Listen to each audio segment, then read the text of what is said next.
Welcome, friends and enemies, to the Forensic Focus podcast. Today I have Keith Lockhart with me, and we are going to see if two IT professionals can get their audio equipment to run in such a way as to do a podcast. Keith is from Oxygen Forensics, and if all things go according to plan, we will have a wide-ranging discussion that will include some aspects of Oxygen Forensics. But I mean, Keith, we had a brief chat yesterday, and your background to come into the industry is absolutely fascinating. So do you want to introduce yourself and tell us a little bit about yourself? Sure, but I have to touch on the audio situation that we just experienced to say, yeah, there may be a combined million years of technology experience between us, but boy, I can't make a microphone work to save my life. And I want to say also that it's funny, when we talked yesterday, you brought up the fact that Squadcast doesn't let you change your background. So I grabbed this 3-part moon Earth picture thing here, put some batteries in it because it had been sitting on a shelf forever, and made my own background. But the caveat to that is, I should say, the trivia to that is, can you imagine a guess to how I acquired this 3-part thing? I gotta say, I mean, short of a trip on the space shuttle to take it yourself, I'm which would close. Be, wow. Okay. Do you remember the Sky Mall magazine that used to be on all the airplanes in the sky? Yeah. Prior to an economy downturn where the Sky Mall magazine went away. Yeah. I got that at a Sky Mall that long ago. It was really cool then. And I thought that would make a great background for this. So that's kind of part and parcel to my background. So, yeah, we talked a little bit about that, Simon. You know, I started a technology career about 20 years ago, but it was a law enforcement foray before that. And, you know, my career has been one of training primarily. And I didn't know that was going to be what I was going to do after university. I got into law enforcement and got into a position where I was training other law enforcement professionals how to do some work. And it was kind of some crazy work. We talked a little bit about yesterday about being undercover and doing narcotics work and things like that. And the quick story to that was, we used to rent out or hire out a whole floor of a hotel and set up all these scenarios and run people through the scenarios, and they were progressively worse or more difficult to complete. And the very last one was one where, you know, if you didn't do drugs, you perished, essentially. I perished in it.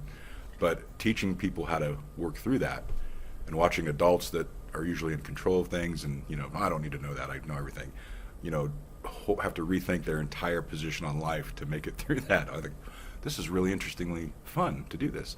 So I did that several years, and then of course computers came around. And when I was working that job and having informants say things like, "Oh, people are keeping all their stuff in the computer in the kitchen," well, we started creating warrants to take those computers in the kitchen, but we had no idea what to do with them, so we would send them away and never see them again, you know, because our little tiny drug dealing cases were at the bottom of the list, essentially, so we never got those things back in time for trial. And then I was very fortunate that a group, the National White Collar Crime Center in the States, which is tax money funding law enforcement education on things, topics they couldn't stand. So they came and did a course where I lived, and my chief said something like, go there, because you always lose your evidence from sending it away, and, you know, you need that. And it was so fascinating. And I was sitting with look at the screen with the both of us, it was like me and my lieutenant, you would be my lieutenant sitting right beside me, and I whispered to one of the instructors in the course, "Hey, how do you get a job with you guys?" And he's like, "You're not doing that." And I think 4 months later, I had a job with those guys. And I think the comment I made yesterday was, who gives a badge back after you work so hard to get it? But I was going to a job where I could still, you know, interact and help law enforcement, and that was kind of key to my existence at the time. If I was going to do anything that would get me off that job, it was that other job. But that was at a time, Simon, where, you know, automated technology wasn't really kicking it yet. So I was super fortunate to use, you know, Norton's disk edit to page through sectors at a time and really understand what 512 bytes was, and file slack and things like that, you know, it was the grounding knowledge for the rest of my career, because when I left National White Collar Crime Center in West Virginia, I moved to Utah in the States to go to this little company called Access Data, I was employee 13 at the time, and I came out here to build a training program, spent 16 years there. But as the automated technology boom craze went nuts with Encase and FTK and iLook, and before the current world of Magnet and Celebrite and things like that, I mean, button pushing cowboys was the term. People would get on the stand and have no idea when they clicked that button. Wow, did you just trip an access date for that file? Do you really know what's happening there? I did, because that was the career or the time frame I grew up in, and a lot of people didn't. So the education that went around that to try to make people understand how to get their data and do the right things with it and not trip themselves up was immense and crazy. And of course, it ran the gamut from computer forensics to e-discovery to incident response to mobile. I mean, it's just the technology's been all over the place, adapting to the world around it. And access data happened to be a playground of everything. We try to do anything that happened, we built software to mitigate that problem. So I got exposure to a lot of things. And then eventually, Lee Reber worked there at a time when I worked there. And then Lee went to Oxygen, and I ended up at Oxygen. So building training here. And, you can't do much of anything, good or bad, without a mobile device attached to it, one or two or more. And I mean, I think there are 3 times the devices that there are people in the universe right now. I'm making that up, but something to that effect. I'm going to say you may be making it up, but if this house is anything to go by, that's about right, I'd say. Yes. So you went into law. You said you left university and went into law enforcement. What's your educational background before this? Is it technical, or is it? So nothing to do with technology, astonishingly, right? It ended up being a criminology type thing. I got a bachelor's in criminology, which I thought would be the gateway to everything. But the reality is, when you get on the road and on the street, that was fun. Yeah. But you kind of learn everything different, and relative to where you are and who you deal with and what you're dealing with. And look, my career in law enforcement was very short. It wasn't really a career. It ended up being a stepping stone. I think I told you yesterday, I grew up in the 80s, so I would drive a Ferrari in Florida and buy drugs, like some famous movie star guys. So I didn't have a Ferrari. I had a Ford Probe and I think a Pontiac Sunfire, different vehicles. Oh, those are pretty racy cars, though, aren't they? Hey, listen, when you have them decked out with microphones, cameras, I was cool in my own mind. But that was my college education was a great college education for sure, and it was designed to do law enforcement. But it's like in America, when you talk about, or you see the FBI recruiting, they don't want people that know cop stuff. They want people who are accountants and physicists. They'll teach you the cop stuff. Yeah. They want a different knowledge set. Either way, and then of course I went from a criminal mindset to, okay, just get it, page down through sectors, or go. Remember this, go over to AOL in Virginia and figure out how to parse a mailbox and make people understand. You remember how they would send the CDs out, like by the millions to install software? We would have CD throwing contests, until people got hurt. It was a crazy time, but my college career went out the wayside really quickly. Yeah, the AOL CDs were internationally... I think I'd say we'll have listeners who have no idea what we're talking about, and in fact, exactly right, yeah. But I used to have a stack of them, but we were just using them as coasters for mugs and things. It was like, they would come in ornate metal cases, and it was just astonishing, that marketing campaign. And it worked for a long time, So you went through access data, and have you always been is it always about the training, or is it are you doing software development? Have you picked up a deeply technical you are deeply technical. You used talking about using disk edit, which again, I remember this. But are you broadly technical now, or are we very forensically technical? So over broadly at this point, with the forensic underpinnings of stuff I don't want in my head that I can't get rid of, and I try. So here's how this plays out, and there's the technical acumen that you have to acquire to do the type of work where, if I'm going to say, Simon, believe me when I tell you these offsets and these hex values we're going to translate into a decimal value mean something, I promise you. So I know you want to jump out the window, but hold on. So you have to develop that, and obviously it's spun around adult education, because why are you wasting your time with me? And then there's the aspect of working for a software company. So that starts to broaden your technical knowledge about development cycles and why can't I have what I want all the time? Well, there's the rest of the world that wants, the needs of the many outweigh the needs of you, Keith, and your feature requests. However, as an incredibly forward-facing position at either of these companies that is constantly talking with the public as a subject matter expert, or just somebody at a conference, or hey, let's get a beer, or whatever it is, and and that's the model of, if you're on a police car driving around, you're that guy. But if you're in plain clothes undercover talking to people, you're a completely different guy with completely different information you gather and bring back to the fold. So if you're sitting down with somebody outside of class, a user, it's famous, at a conference, late night networking, where you sit down and go, hey, so tell me what's going on. And you gather all these things that are wrong or right or good or bad about products. And if it did this, we'd buy 1 million of them, or we could get this done. So that was a real key in the turning point in not just training, but overbroad education about how the process works to make the software better for people. Now, I could say very easily that all of the jobs I've done over time have constantly prepared me for the next one. So National White Collar Crime Center and the underpinning technology. Access data and the push button world, but knowing what happens so I can properly educate, and then all those different facets of e-discovery, incident response, mobile, and then running a training business unit for 15 years-ish, and then coming here. So understanding development cycles and different technologies and how to educate on them. So at Oxygen now, my title is Vice President of Technology and Training. So I don't code. I'm an influencer. So I gather, so there's kind of an umbrella with the sales engineering team and the support team and the training team, and we all kind of work together to take that forward-facing information we gather and bring it back to the development group. Now, I don't run the development group, but I do hold people to you said you were going to get me that on this date. What's up?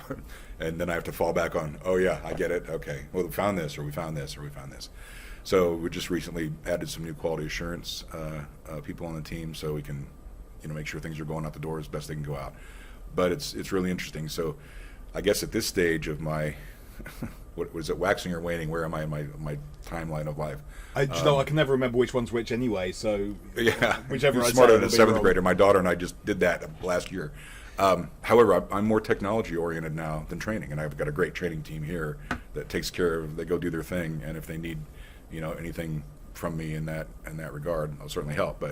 But now I'm really focused on gathering outside information to bring it inside and make our technology better. So it's really interesting. That's a great question, because it makes me introspectively look at where I was and where I am now and how I got there, which it's good to do every so often. Yes, yeah.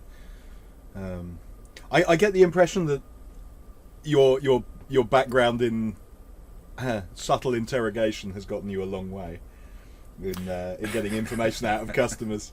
But it really isn't such an important thing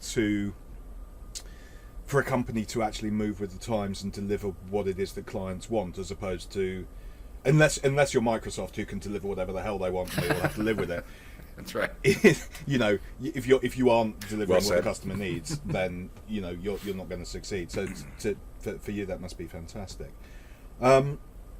So it has to be, and like I'm not doing right there, I'm interrupting you, Simon, but you got to be a good listener, right? I mean, I talk a lot, and people that know me over time will say, okay, you have 50 minutes. 50 minutes. I'm like, yeah. I'm like, don't ever ring the bell in the back of the room, ever.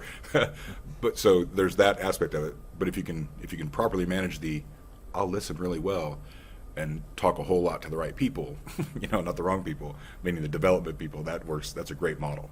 So subtle interrogation is a great way to do it, because you're always listening, right?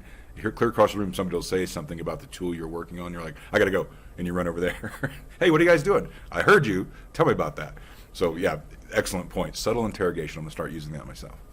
But I mean, as I'm going to say, I work in education as well, in a slightly different scenario, but at universities, and the ability to talk consistently in front of a bunch of students who aren't listening, well, who hopefully are listening to you, but aren't interacting with you necessarily for hours on end, does tend to lend itself to the ability to stand on a soapbox and continue talking if you don't rein yourself in occasionally. So yeah, I have sympathy for that.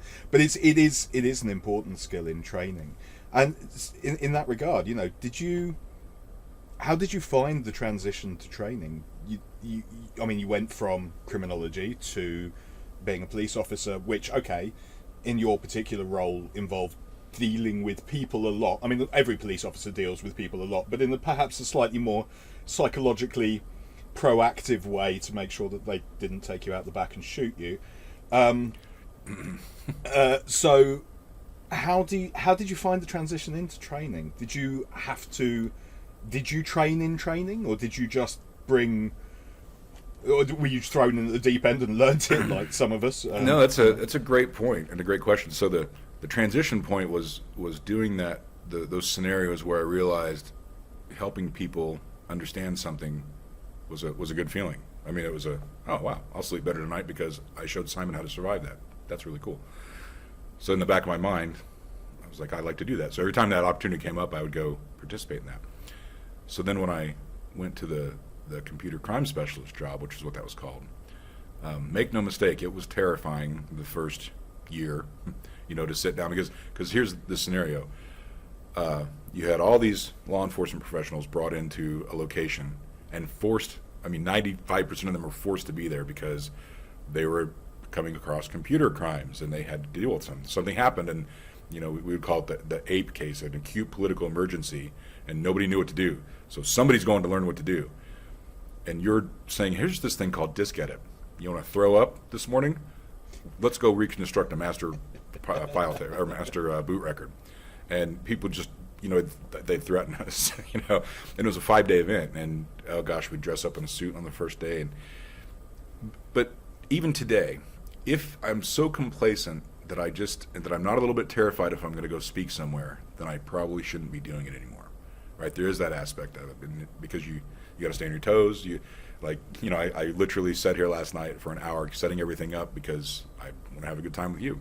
And if I didn't care and just showed up and my microphone didn't work right out of the gate, you could argue my point, but with me especially. But you know, the transition to training it's a feel good, I guess, you know, to make people understand something. And then when you really take people that don't want to learn something, and after 5 days they go, huh, okay then, you know, I get it, I'm going to go home and try it. And you're like, you know, once again, wow, okay. So that was really great. And I think there was probably a little bit of a turn going to because that was a tax-funded event where people came in, and it wasn't about revenue, it wasn't about software sales. And you know, running a training business unit inside a software company is always its own dynamic because it's a software company first. Yeah.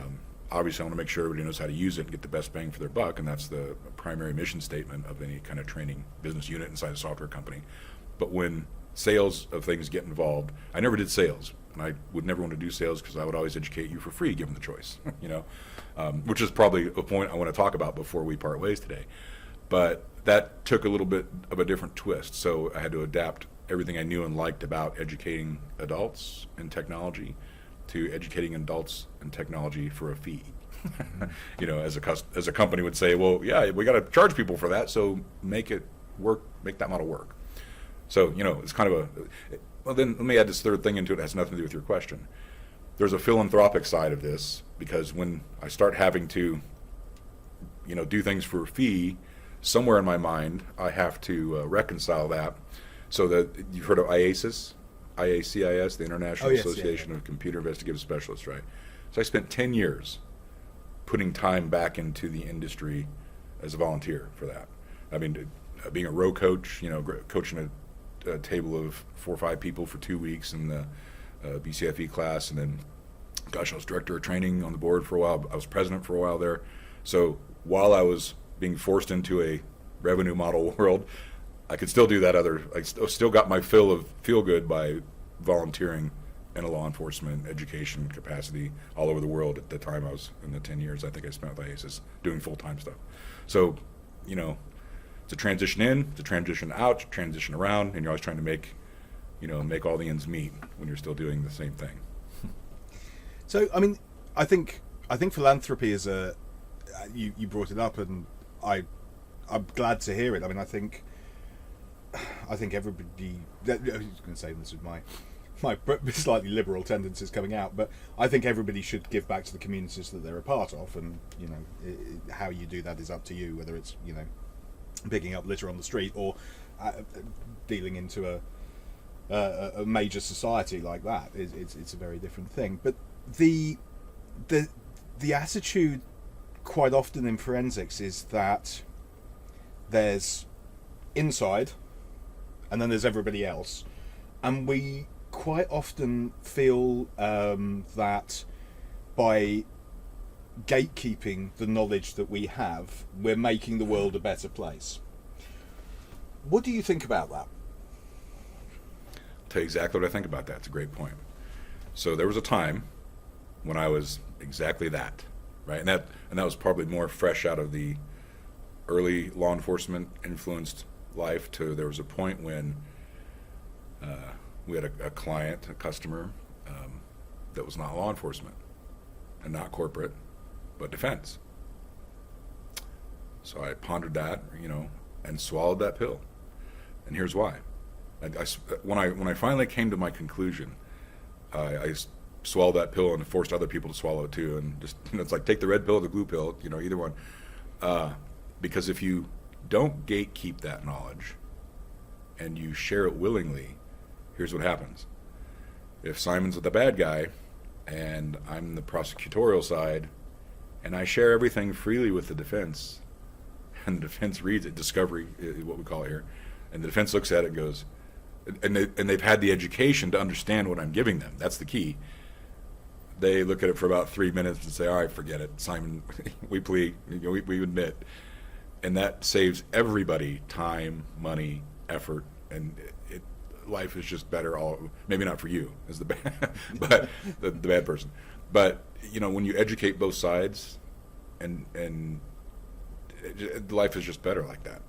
And so I willingly make sure everybody knows everybody's on the same playing field, because that's not the point, right? In that scenario, the point is what was bad. If we're trying to put somebody that did something bad in a spot, well, let's everybody have the same information.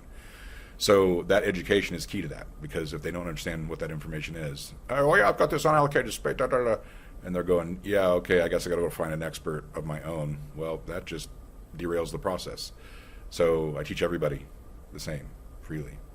I mean, obviously there are things where not my criteria that say, hey, this is a group-specific event, or you have to be this member or whatever it is.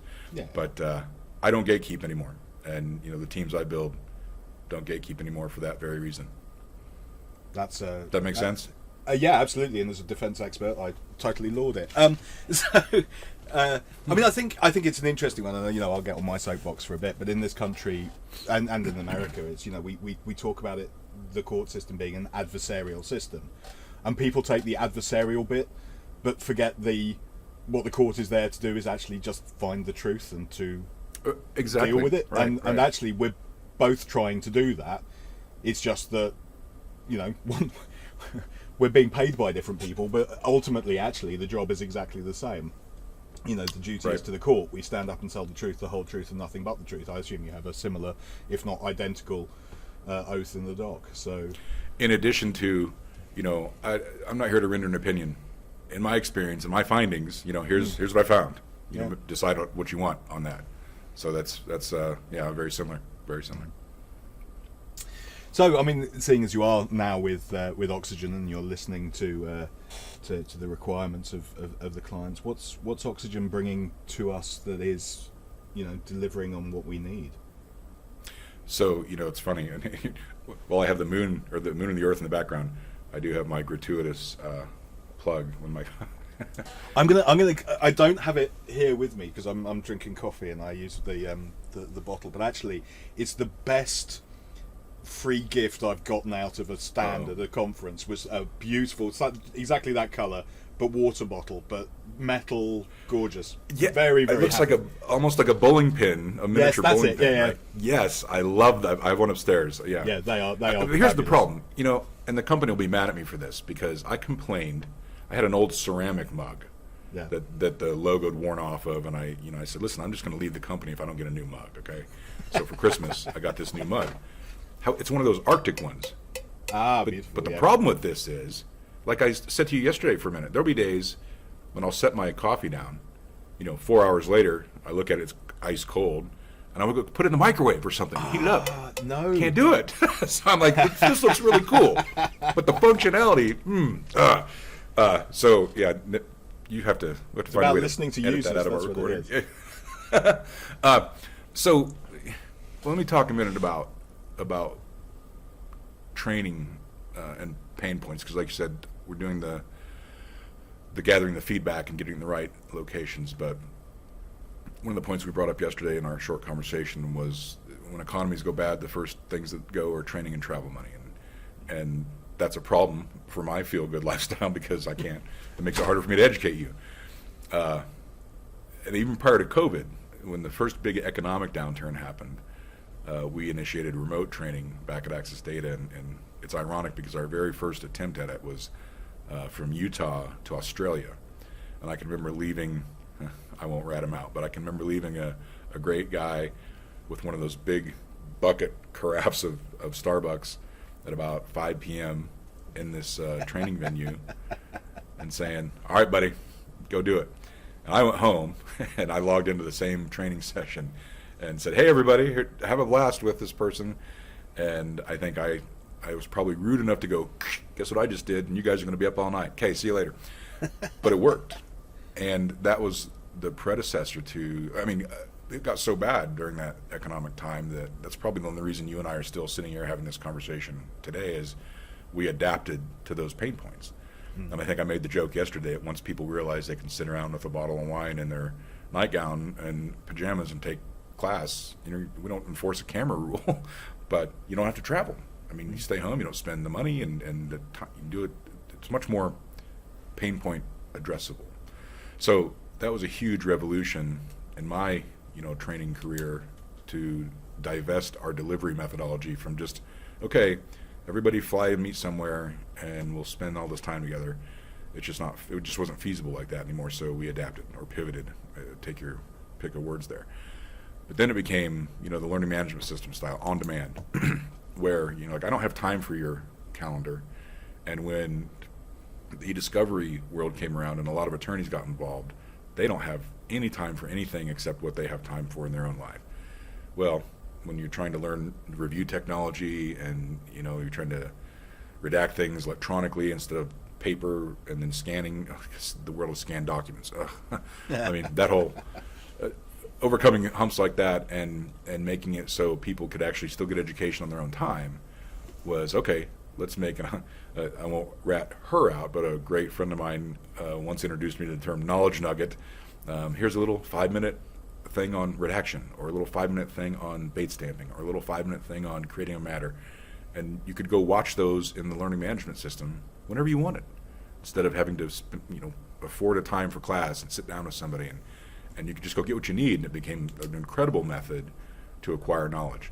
Not to mention, if you did go to a class, and 6 months later you come across a point you forgot, you could just go back and watch that module instead of having to go back to the whole course. So a training offering like that was not creme de la creme, but really upfront knowledge absorption, and then long-term residual ability to get back to it whenever you needed it. So one of the things you meant, your question was, what's Oxygen bringing to us right now? And that was the one point I want to make sure we covered here is for 2024, when people buy Oxygen software, they get access to our LMS full of our recorded content for classes. Not instructor stuff. You still come to class instructors like you used to, but you have access to the on-demand content because, look, it's still, in the States today, the mortgage rates, or the interest rates are so high, and the economy fluctuates like crazy, and it's still hard to travel, and it's still hard to budget for training because other things come first. So again, I'd give everything away for free. So it's not quite free, but look, as long as your subscription is current essentially to your software, you have access to that, which is fantastic. And it eliminates the calendar problem, eliminates the travel problem, and still gets you access to a ton of information to hopefully keep you successful. I think, what was the analogy I used? the sales team would say we want somebody to buy it and renew it, and I would say I want somebody to adopt and retain it. Just simple terminology changes that are more user friendly. And look, adopt the technology because it can help you, and retain it because you can keep learning all the new things about it. And Simon, at this company, we release software a lot.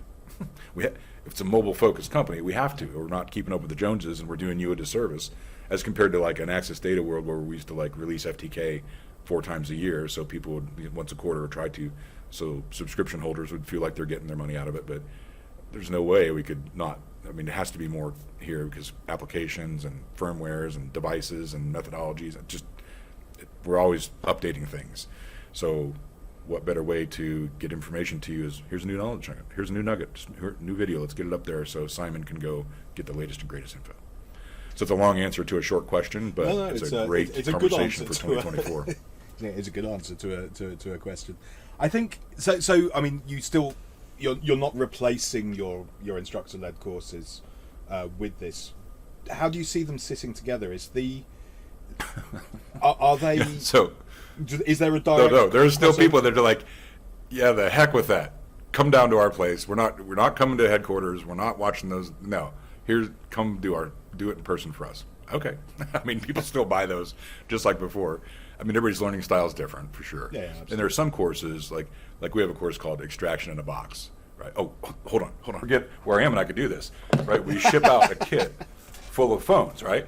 And so you can sit remotely with an instructor, and you get your phone out and I get my phone out, and we do the hands-on work together. Because again, so hang on, you will ship me a box of phones. That's right. To practice with. That's right. And we get it out. Oh, that's so cool. That one's kind of empty. Hold on. I say I don't promote, but check it out. That's right. There's brilliant. A bunch of phones. There's a little PPE kit in there, some wipes, some USB devices, tweezers. Yeah, so you get to do it with the instructor instead of traveling to headquarters where you can sit down at a table. Yeah, you can do it like that. So it's been super popular. I have 10 of these out all over the world right now, and some of them are stuck in customs somewhere right now. But that kind of thing. That I imagine is yes, a bit of a nightmare. But trying to address the pain points, right? Yeah. People want, and it's kind of like, well, where are you in your career? Are you just starting out? Because I can't sell you an automated tool without showing you how to get data to put into it. So if you're just starting out, you need a course like that. Yeah. And maybe you don't have budget to go somewhere, so I have to show you how to get data from phones to put it into the tool. So we do that, to address that kind of pain point. That's really cool. I love that so much. I'll ship you one, and you can just put it in the background in your. Yeah, just up here somewhere would be perfect. That's right. And it's a nice blue Pelly case as well, which is quite striking and company branded. I like it. Well, so one of the guys on the team. Now listen to this. One of the guys on the team goes, "Hey, check this out," and he had on his own went and made one of those, including the logo, and showed it to me on a camera and sent a picture. I'm like, "What? Where in the world did you get that? Who made that?" And I thought our marketing team did. He goes, "Oh, I just made one." I'm like, oh, well, hold on a second. And I think in the last year's budget or something, I put a budget in there to make a bunch of those.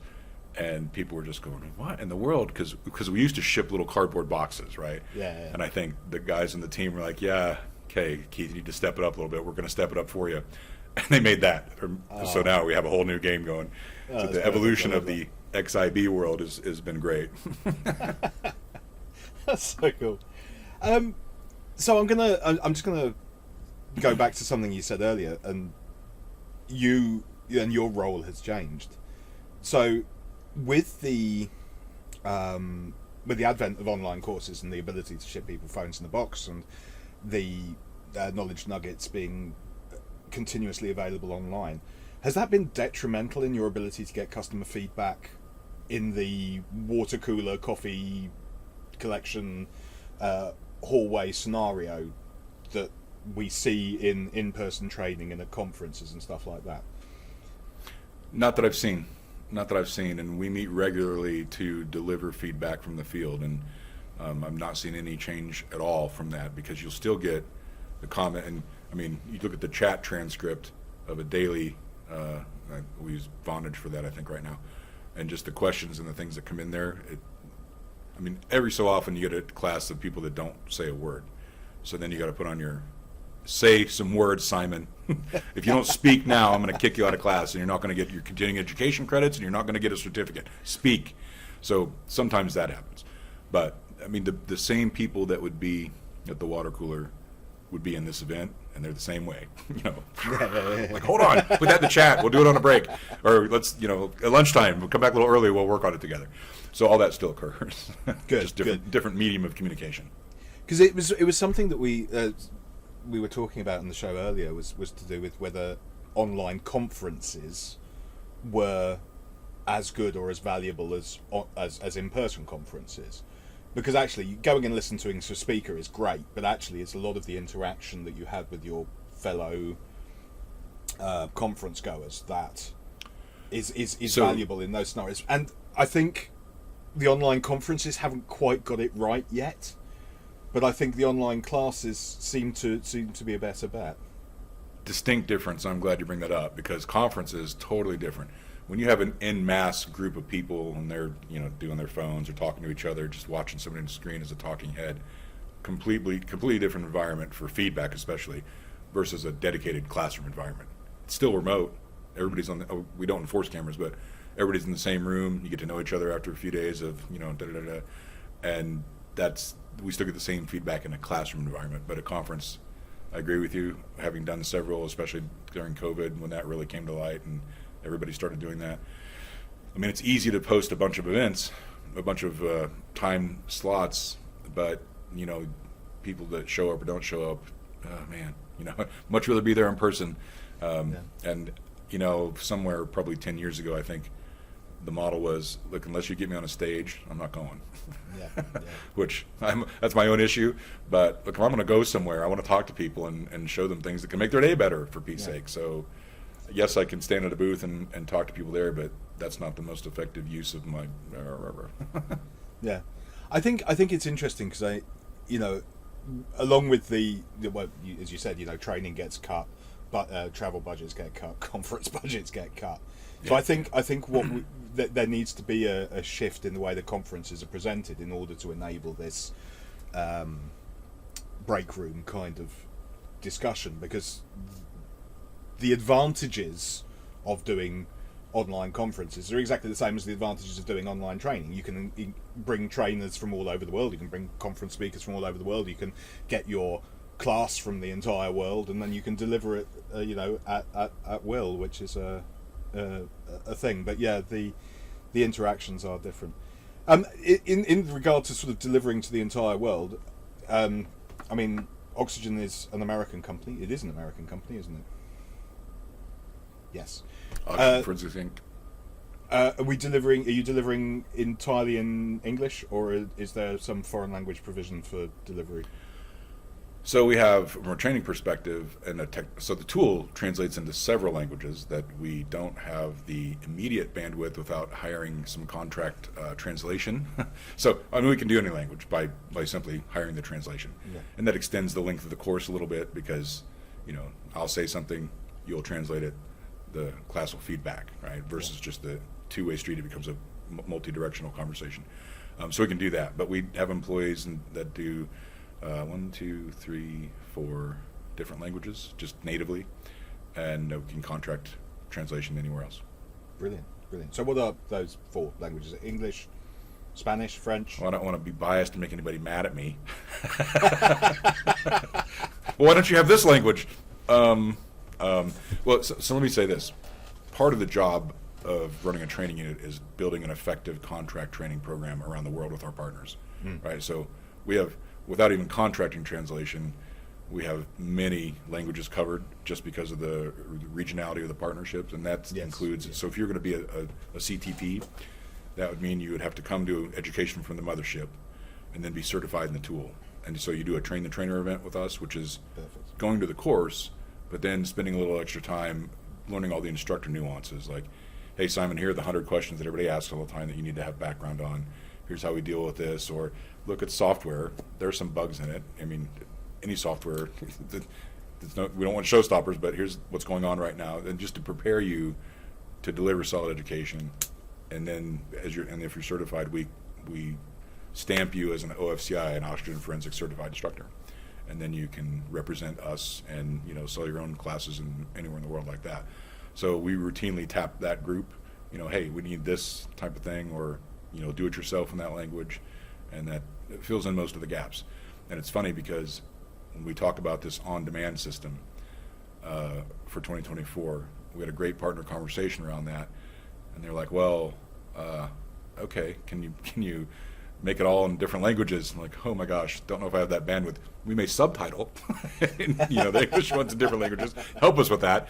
But that'd be a massive undertaking to have just like a Google Translate that live did it. Yeah, not right now. So the whole world is on the level playing field of English right now for that. But at an in-person class, we, as the need presents it, we go find the language that we have, or the language that we need. So you talked about certification for the OFCI. Yeah. Is there another level of certification below that? I mean, can I just be a OFC? Yes. Oxygen OFCE. Forensic Certification. Yeah. Yeah, is what it's called. And that's based around detective for the people that need it. And in terms of training for that, is that something that I would be able to use the online resources for, sit an exam online and then be certified, or is it I have to come to a classroom, or I have to go to a training center? So here's how I've done that in my time in training units, and I'm curious as to your opinion, because I've seen other vendors that have done it differently, and they charge for the certification and they enforce prerequisite training. I never have, because I never want the excuse, because if you say to me, well, Keith, I have to go to court, and if I don't have a certification, I'm no longer credible, but I can't afford that fee. Okay, that's never going to be an excuse you're going to have in my situation, because that will never prohibit you. And I don't enforce prerequisite training, and here's why. So here in the States, we have the DMV, the Department of Motor Vehicles. So when you think you're ready to get your driving license, Simon, you come to me, and I will test you, and get whatever car you want. I don't care where you think you learn to drive. Come to me, and I'll test you to see if you can. So I don't care where you learn detective. If you think you know how to use it, come sit the certification, and I'll tell you if you do or not, right? So we don't want to encumber people with cost, or if you know how to do it, that's great. Now, people will come and try it, and they'll fail. Then they'll go back through class. Okay, great. What class do I take? Well, start you out in boot camp. That'll prepare. And look, I'll just tell the world that listens to this that, the certification is based on all the objectives and the modules of the boot camp class. So I'm not trying to trick anybody. The class is designed to show the things you need to learn. And, there's a certification prep thing where go back and rehash these modules and the objectives. And if you look at one and go, what's that? Go figure that out, because you will possibly see that in the certification. And it's designed to make people successful and not encumber them. I want people to have the credibility if they need it. And some places don't care, but some places it's essential. Or for employment, if there's Keith and Simon looking for the same job with the same technology, and Simon's certified and Keith's not, who's going to get the nod first, right? Yeah. I said that's actually a remarkably novel approach in the industry. I don't think I can think of another provider that would say that. Right. Having had conversations recently with another provider about their newly certified thing, I can absolutely assure you that there's at least one other provider that isn't saying that. So that's absolutely brilliant. So I mean, I think we've covered off a hell of a lot actually in the last sort of 45 minutes, which I think is brilliant. So I'm going to say, you said about the online training is definitely a focus for 2024, but what else is Oxygen bringing to the table in the next sort of 12 months that's exciting that you want to talk about? And let us know. Boy, don't get me started, because we'll be here another 45 minutes. Hey, that's fine. Let's go. Now, so we've matured our two new technologies. So what was just a forensic detective company when I got here is now a triumvirate technology of detective, Oxygen Corporate Explorer, we call it OCE, and Oxygen Analytic Center, we call it OAC. And it's a combination of collaborative review and a web platform for OAC, where I think this is becoming kind of a standard where there's so much data, even in mobile, and we do cloud, and we're doing computer artifacts, and it's a ton of data. So to be able to take a first pass at it and cull it down to some more responsive stuff, and then distribute it out amongst a group to, hey, Simon, you do this aspect of it. Keith, you do this aspect of it. Bob, you do that. Mary, you do this, whatever. And collaboratively work in real time. That's super cool. So that's kind of the OAC product. And then the OCE is one where we take a detective-like interface, but also have a agent system where we can collect from workstations and mobile devices, right? Androids and iOS devices, which is really cool. And it's kind of addressing the pain points, like the old school. I mean, think of an enterprise technology, 15 or 20 years ago, where an IT professional, instead of flying from San Francisco to New York to get a machine, find out what's going on, let me just deploy agents all over my company network so I don't have to go do that. Same kind of concept, but includes mobile devices as well. And that's really hot as a technology.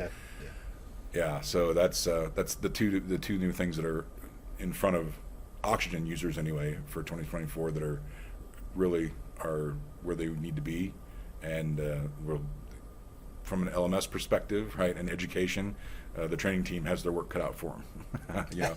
Keeping up to speed with that, because I don't know if they'll have the exact same release frequency schedule that Detective does, but it's certainly new, awesome technology that we want to get in front of people when they get their hands on it. No, that's fantastic.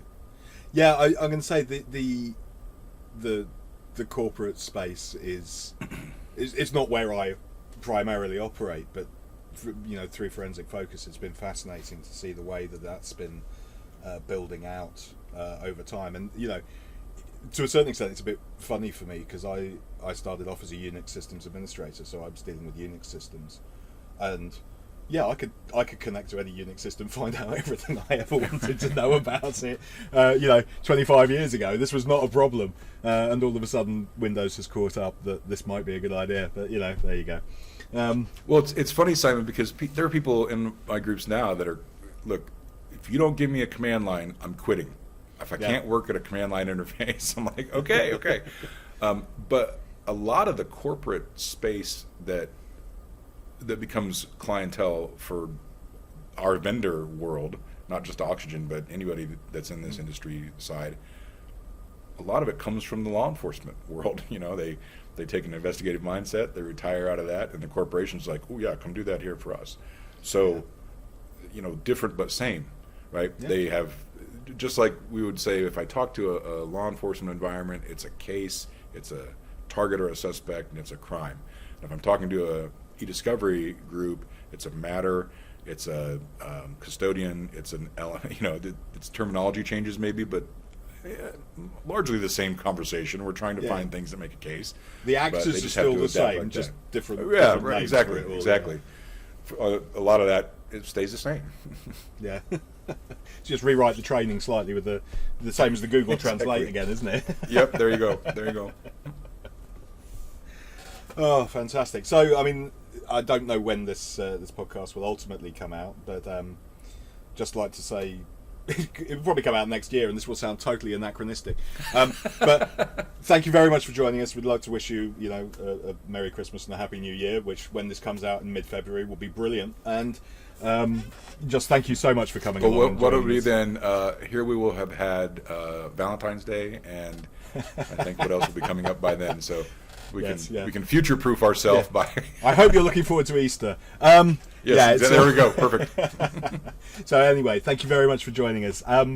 Listeners, you can find us everywhere that you can find podcasts, Spotify, Apple, whatever the podcasty thingy is, and all of that good stuff. Take care, and if this does come out before Christmas, I wish you all a very happy Christmas and New Year. If it's come out after Christmas, I hope you had a good one. Keith, pleasure talking to you. Thank you very much. I hope you'll come back and join us again sometime in future when you have a chance and Oxygen's doing something new and exciting. And again, thank you very much. Ditto to everyone, and thank you also, Simon. I really appreciate your time. Cheers.